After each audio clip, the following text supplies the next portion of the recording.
성도들 제세권 제21장 더 깊이 이해하며 저장고의 농산물 통과 자루 1931년 봄 존과 리아 윗소는 몇 달 동안 가족들과 교회 지도자들을 만나고 연차 대회에 참석하기 위해 유럽 땅을 떠났다. 그들의 딸 앤은 유타에 있는 기차역에서 그들을 기다리고 있었다. 앤은 윗소 부부가 유럽에 있는 동안 남편과 일시적으로 화해하여 셋째 아이를 임신한 상태였다. 리아의 어머니인 수사 게이츠도 3년 전 리아가 떠날 때 약속한 것처럼 그들을 집으로 맞이할 준비를 갖추고 기차역에 나와 있었다. 이틀 후는 수사의 75번째 생일이었고 존과 리아는 리아의 여동생 에머 루시와 그녀의 남편 엘버트 보웬의 집에서 열릴 축하 잔치에 때맞춰 도착한 것이었다. 안타깝게도 존의 이모 페트로라인은 지병으로 2년 전에 세상을 떠났다. 페트로라인의 임종은 앤 그리고 세상을 떠난 존의 동생 오스본의 부인 로즈가 지켰다. 유타에 있는 동안 존의 일정은 교회 지도자들과의 모임으로 빽빽했다. 제1회장단 및 12사도 정원회는 사도 조셉 필딩 스미스와 70인 제1평의회의 선임 회원인 B.H. 로버츠 간의 견해 충돌을 해결하는 중이었다. 로버츠 장로는 구원의 계획을 상세히 기술한 진리요 길이요 생명이니라 더 트루스, 더 웨이, 더 라이프라는 제목의 800쪽짜리 원고를 집필했다. 그는 교회가 그 원고를 멜기세덱 신권 정원회의 학습 과정으로 채택해 주기를 바랐다. 하지만 스미스 장로는 그 원고에 나오는 특정 개념에 대해 심각한 우려를 표했다. 그가 가장 염려한 것은 로버츠 장로가 창조에 대한 경전의 기사를 생명의 기원에 대한 과학적 이론과 일치시키려 했다는 점이었다. 로버츠 장로는 화석이 하나님께서 아담과 이브를 에덴 동산에 두시기 이전 수백만 년 동안 인간과 유사한 종들이 지구에 살다 죽었다는 사실을 증명해 준다고 믿었다. 반면 스미스 장로는 그러한 믿음은 경전 및 교회 교리와 양립할 수 없다고 주장했으며 아담의 타락으로 세상의 사망이 시작되기 전에는 그와 같은 종이 존재할 수 없다고 믿었다. 스미스 장로는 유타 계보 협회에서 연설을 하면서 로버츠 장로의 이름을 언급하지는 않았지만 그의 발상에 대해서는 맹비난을 했다. 이에 로버츠 장로는 스미스 장로의 연설이 교회의 공식 입장인 것인지 아니면 단순히 한 사도의 의견인지 알기 위해 제1회장단에 서신을 보냈다. 12사도 정원회는 두 사람에게 평의회에서 각자의 견해를 밝히도록 요청한 뒤 제1회장단에 보고서를 제출했다.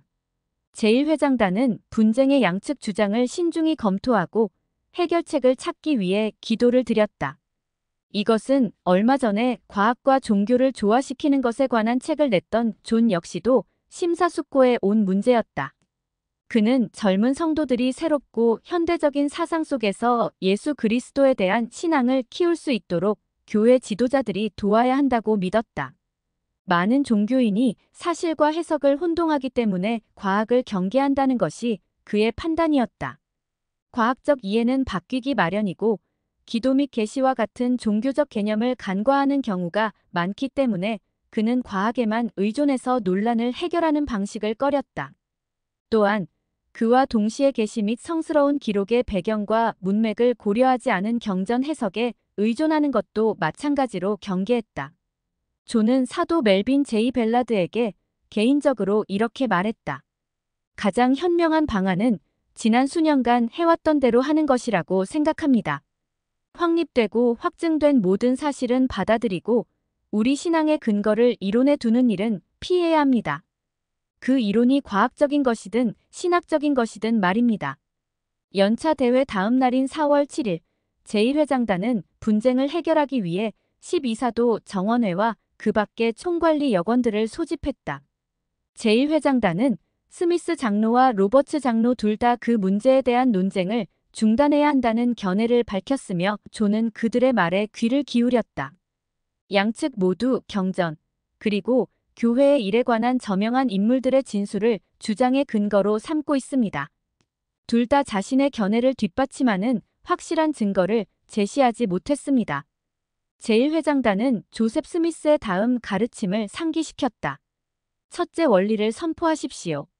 신비한 이야기들은 가만히 두십시오. 그렇지 않으면 그것들은 여러분에게 걸림돌이 될 수 있습니다. 또한 그들은 개인 의견을 마치 교회 교리인 양 설교하는 것은 성도들 사이에 오해와 혼란, 분열을 초래할 수 있다고 경고했다. 교회의 총관리 역원 중 한 명이 어떤 교리에 대해 확언을 하면 그것이 사견이든 아니든 교회의 견해를 표명하는 것으로 간주되어 그의 말이 교회에 승인된 교리로 받아들여집니다. 제1회장단은 두 사람에게 회복된 복음의 핵심 교리를 전하라고 촉구했다. 우리는 교회의 영역 내에서 우리의 부름을 영화롭게 합시다. 제1회장단은 이렇게 말했다. 인류의 영혼을 구원하는 것과는 아무 관련이 없는 지질학, 생물학, 고고학, 인류학은 과학 연구에 맡깁시다.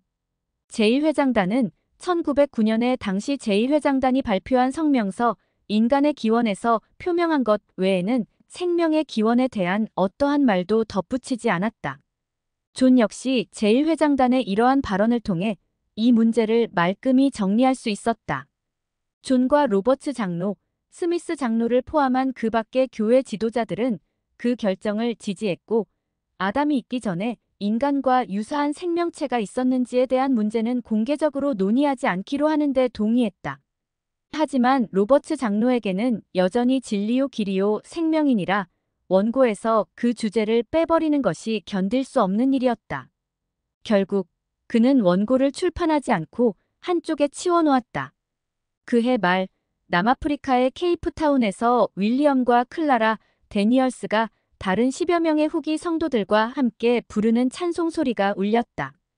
그들은 월요일마다 데니얼스 가족의 집에 모여 그렇게 찬송가를 부르고 복음에 관한 이야기를 했었다.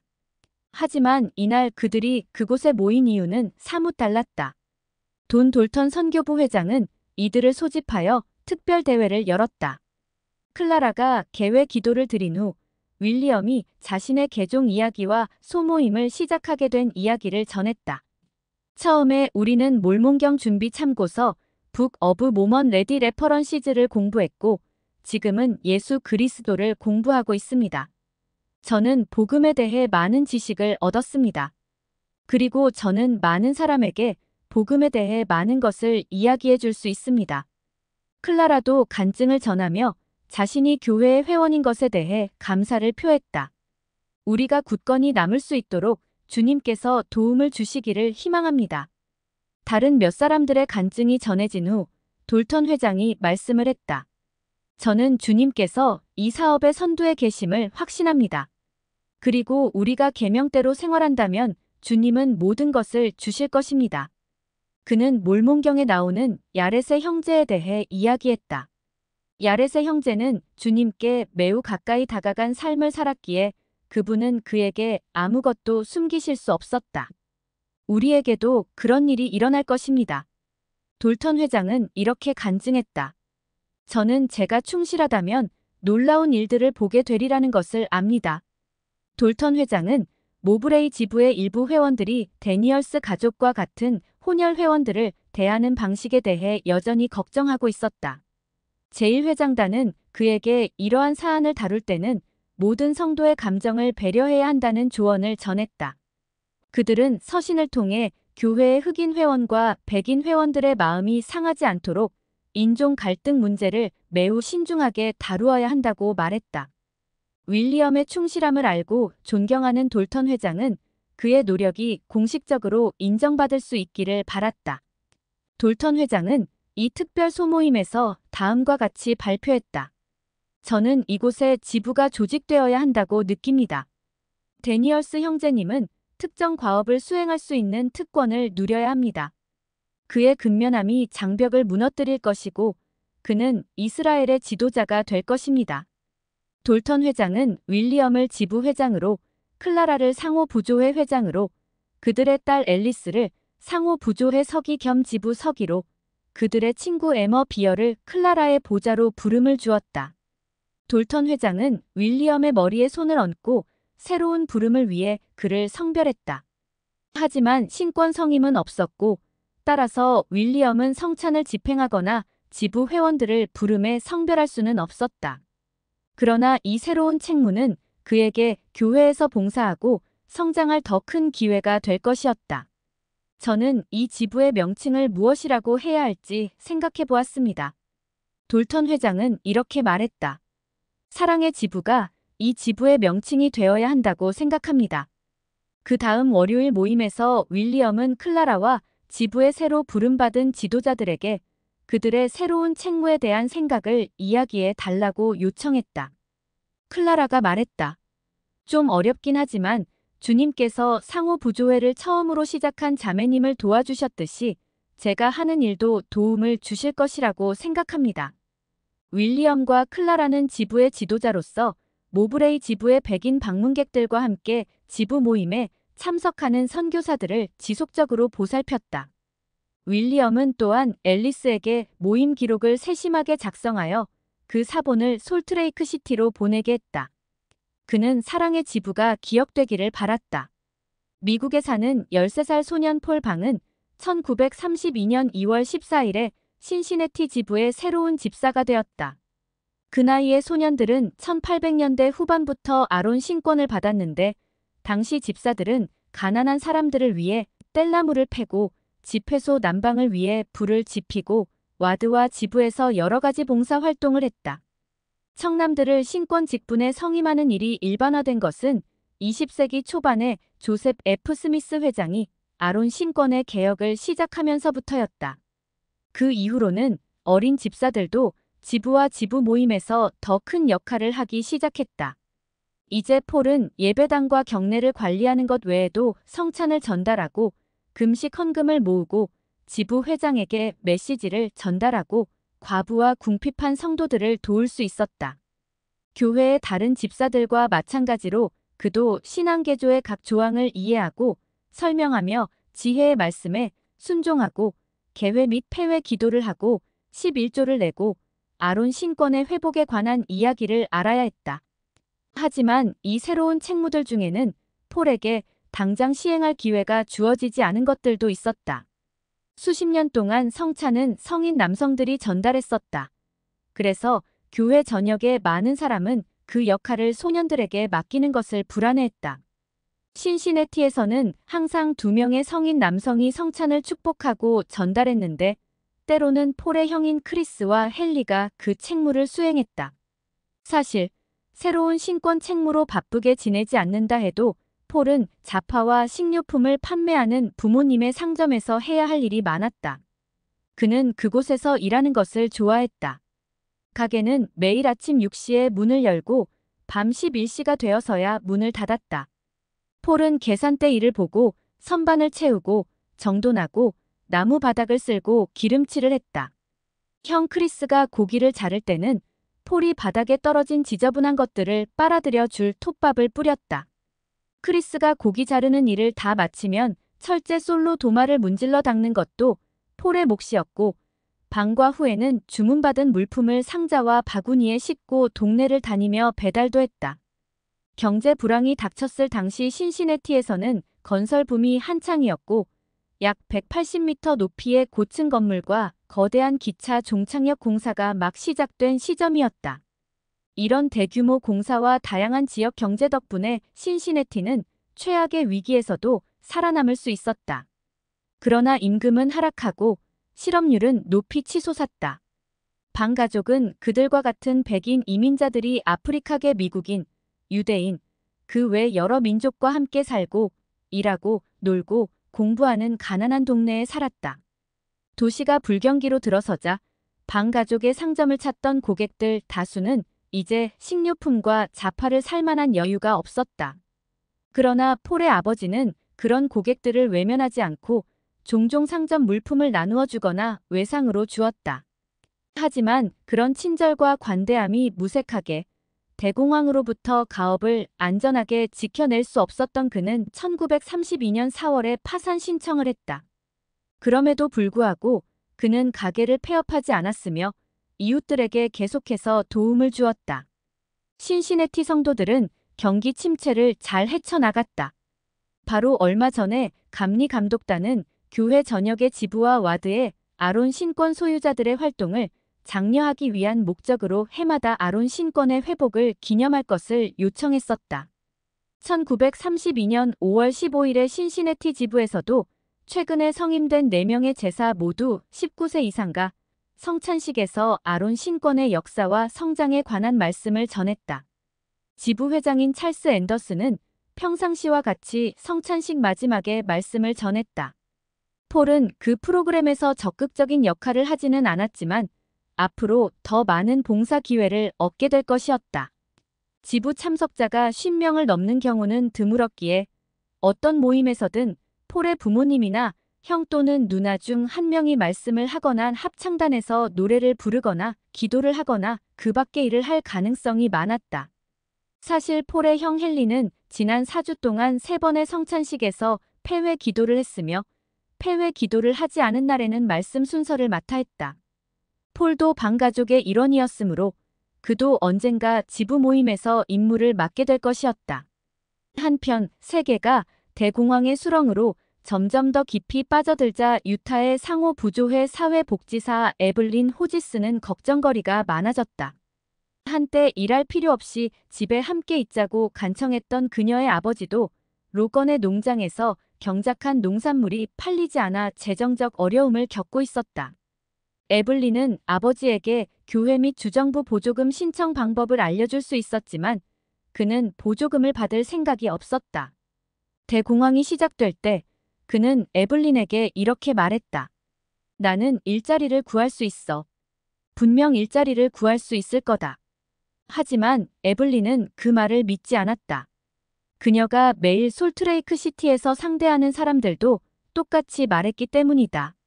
내가 로스앤젤레스로 갈 수만 있다면 일자리를 구할 수 있을 거예요. 유타의 노동자들은 3명 중 1명이 실업자였다. 그리고 사람들을 고용하려는 사람은 아무도 없었다.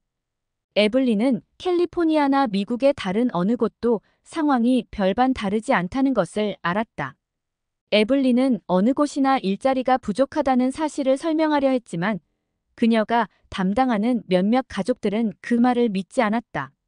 1932년 여름, 에블린에게 변화의 희망을 불어넣어주는 일이 일어났다. 미국 정부는 주와 기업에 재정적 원조를 제공하는 프로그램을 만들었고 이에 유타의 공무원들은 곧바로 주정부의 연방 대출을 신청하기 위해 상호부조회 사회봉사부로 도움을 요청했다. 에블린과 에이미 브라운 라이머는 유타주의 만연한 빈곤 상황을 문서화하기 위해 많은 시간을 할애하여 통계 자료와 개별 사례 기록을 수집했다. 그들은 조사 결과를 주의회 의사당에 전달했고 주 의원들은 그 자료를 이용해 유타를 위한 연방 정부의 원조를 얻는 데 성공했다. 힘든 일을 함께 해내면서 에블린은 에이미에게서 많은 것을 배웠다. 에이미는 사회복지사들에게 직설적으로 말하고 이따금 퉁명스럽기도 했다. 에블린은 에이미의 직설적인 면을 좋아했지만 그것이 거슬린 적이 없었다고는 할 수 없었다. 에블린이 실수를 하면 에이미는 비판을 서슴지 않았다. 하지만 에블린은 에이미가 자신을 벌하는 게 아님을 알았다. 에이미의 입장에서는 그저 세심하게 또는 조심성 있게 말할 겨를이 없을 뿐이었다. 그녀는 자신을 비롯한 사회봉사부의 모두가 이 일에 온 힘을 다하기를 바랐다. 그래서 에블린은 에이미를 사랑하고 존경하게 되었다. 1932년 8월 연방구제기금이 유타에 도착하자 절망에 빠져있던 많은 성도들은 희망을 얻었다. 주정부는 다시금 상호부조회의 도움을 요청했고 에이미와 사회복지사들은 곧 지원금을 배분하는 일에서 중추적인 역할을 맡게 되었다. 당시 대부분의 지역교회와 지방정부 구제기금은 바닥난 상태였다. 따라서 에블린이 함께 일했던 감독들 다수는 자기 와드의 궁핍한 회원들이 연방정부의 지원을 받을 수 있기를 간절히 바랐다. 하지만 회원들 중에는 성도들이 정부의 원조에 의존하게 되는 것을 우려하는 이들도 있었다. 일부 회원들은 이웃이자 친구이기도 한 감독에게 자신의 상황을 알리고 싶지 않아서 교회 보조금을 요청하지 않기도 했다. 또 어떤 이들은 교회에 갔을 때 보조금을 받는 사람이라고 눈총을 받게 되는 것이 싫어서 보조금을 요청하지 않았다. 그러나 보조금에 의존하는 사람들은 계속 증가해 나갔다.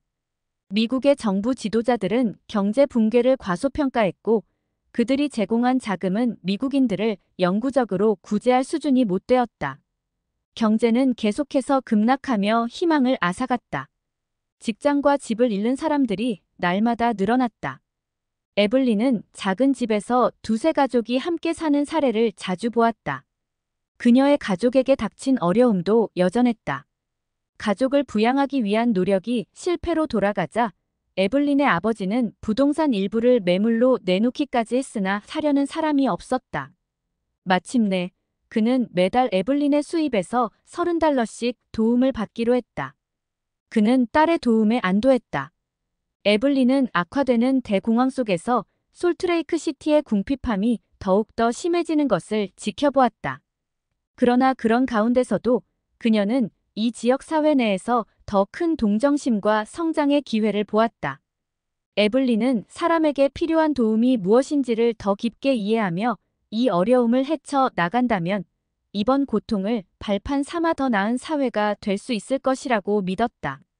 솔트레이크 시티 도심을 가로지르면 나오는 파이어니어 스테이크의 회장인 해롤드 비리는 사람들이 대공황을 헤쳐 나가도록 자신도 무언가를 해야 한다는 것을 알았다.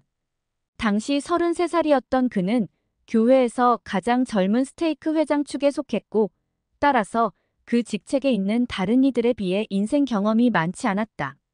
그러나 그는 스테이크에 있는 300명의 성도 중 약 3분의 2가 전적으로 또는 부분적으로 재정 원조에 의존하고 있다는 것을 알았다. 그리고 현세적으로 굶주린 사람들을 영적으로 먹이는 것은 거의 불가능했다. 해롤드는 보좌들과 함께 스테이크 내의 성도들을 도울 방안을 모색했다. 그들은 교리와 성약을 공부하면서 주님께서 초기 성도들에게 가난한 자와 궁핍한 자에게 나누어 주기 위해 창고를 세우라고 명하신 것을 알게 되었다. 수십 년 동안 교회 곳곳의 와드들은 가난한 사람들을 위해 음식과 기타 헌물을 모으고 재분배하기 위한 소규모 감독의 창고를 운영해 왔었다. 비록 현금으로만 11조를 내도록 1910년대에 정책이 바뀌긴 했지만 일부 와드와 스테이크에서는 여전히 그와 같은 창고가 남아 있었다. 어려운 시기에 성도들을 돕기 위해 상점과 곡물 저장고를 운영했던 상호부조회 회장단 역시 가난한 이들에게 옷과 기타 생활용품을 제공하기 위한 창고를 운영하고 있었다. 파이어니어 스테이크가 비슷한 일을 한다면 어떻게 될까? 곧 이 구제 프로그램은 구체화되었다. 이 프로그램은 성도들이 좀 더 자립하는 데에도 도움이 될 것이었다. 해롤드의 스테이크는 감독들의 도움을 받아 11조와 헌금으로 지원되는 창고를 설립하기로 했다. 프로그램은 물품을 무료로 나누어주는 방식이 아니라 스테이크 내의 실직한 성도들에게 창고나 다른 구제 사업에서 일을 하게 하고 그 대가로 식량, 의복, 연료 또는 기타 필수품을 지급하는 방식으로 운영될 것이었다. 해롤드는 보좌들과 상의 후 이 계획을 제1회장단에 제출하여 승인을 받았다. 그는 특별 모임에서 스테이크 내의 감독들에게 계획을 발표하고 그에 대한 논의를 하도록 요청했다. 그러자 곧바로 한 감독이 교회의 많은 회원이 필시 마음에 담고 있었을 질문을 던졌다. 주님께서 당신의 백성을 부양하겠다고 약속하셨다면 11조를 바치는 이 많은 충실한 성도들은 도대체 왜 이렇게 궁핍을 겪는 것인가? 해롤드는 주님께서 당신의 일을 하기 위해 감독들에게 의지하고 계시다는 점을 상기시키며 최선을 다해 답했다. 주님의 약속은 여러분의 손에 달려 있으며 이를 이행하는 방법과 수단도 여러분에게 달려 있습니다. 그는 주님께서 약속하신 축복은 실현될 것이라고 간증했다. 그리고 감독들에게 창고를 성공적으로 운영할 수 있도록 할 수 있는 모든 것을 다해 달라고 촉구했다. 계획을 실행하기 위해 해롤드와 그의 보좌들은 감독 중 한 명인 제시 드루리를 창고 관리자로 채용했다. 제시가 감독으로 있는 와드의 성도들 다수는 대공황으로 큰 타격을 입은 상태였다. 제시도 직장을 잃었고 그의 가족은 정부 지원금으로 겨우 생계를 유지하고 있었다. 그럼에도 그해 초 제시와 그의 보좌들은 와드 회원들에게 추가로 음식과 일을 제공하기 위해 무언가를 해야 한다는 결정을 내렸다. 와드 경계의 바로 남쪽에는 그냥 묵혀두고 있는 비옥한 땅이 있었다. 감독단은 땅 소유주들을 찾아갔고 농지세를 대신 낸다는 조건으로 와드가 그 땅을 경작해도 좋다는 허락을 받았다. 파이어니어 스테이크에 속한 두 이웃 와드가 곧 이 일에 동참했다. 그들은 함께 씨앗을 흔쾌히 기증하고 관계수를 공급해줄 농부들과 군 지도자들을 찾아냈다. 또한 여러 채소 모종을 할인된 가격에 구입하고 이 프로젝트를 지지하는 사람들로부터 농기구와 말도 얻어왔다. 해롤드의 지시에 따라 제시는 실직한 교회 회원들을 데리고 가서 낡은 창고를 스테이크 창고로 개조했다. 그들은 창고 안에 통조림 공장을 설치하고 잡화점을 열었다. 기증받은 의류를 취급할 여러 칸짜리 수납 공간도 만들어졌다. 1932년 여름, 드디어 창고가 문을 열 준비가 되었다. 해롤드와 제시, 파이어니어 스테이크의 성도들은 이 행사를 기념하기 위해 하루 동안 특별 금식을 하고 건물 개관식에 자신들의 금식 헌물을 가져왔다. 스테이크의 일부 여성과 남성이 창고에서 일하도록 배치되었으며 다른 이들은 농장과 과수원에서 일하기 위해 솔트레이크 밸리를 가로질러 이동했다. 곧 그들은 많은 양의 수확물을 얻었다.